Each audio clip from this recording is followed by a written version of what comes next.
And right now we are lucky enough to be on the set of an action movie being filmed. It's called Dragon Squad, directed by Daniel Lee, who also did the movie Black Mask, starring Jet Li. And now we're lucky to be joined by the producer, Bey Logan, who's going to tell us a little bit about this film. So first of all, tell us a little bit about this action movie. Well, this is a return to the glory days of Hong Kong cinema. It's slam bang martial arts action. We have a team of good guys headed by Sammo, who you may know from the TV series Martial Law. We have a bad guy team headed by Michael Biehn, who you'll know from all those wonderful James Cameron movies that he was in. He was in The Terminator and Aliens and The Abyss and all these great films.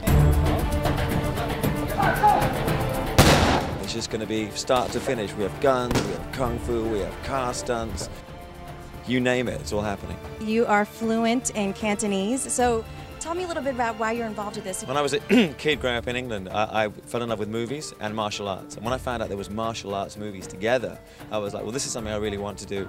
So years later, I moved to Hong Kong and realized that if you wanted to work in the industry, you really had to speak Cantonese. That's what I love about Hong Kong film. You know, there's no one who does just one thing. If you're like a producer, you get to write. If you're a writer, you get to act. And so you get to be involved with the whole process, which I love. What we have now is a possibility where Hong Kong cinema can expand in two directions simultaneously.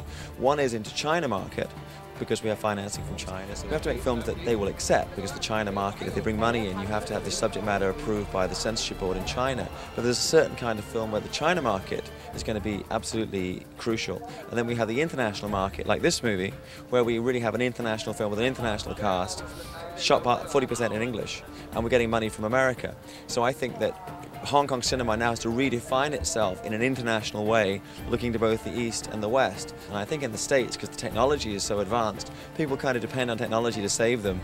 Here, we kind of depend on our own reflexes and reactions and knowledge. So the sets are normally, they are pretty safe. So it's like, the trick is to make it seem incredibly dangerous, but at the same time, it's absolutely safe.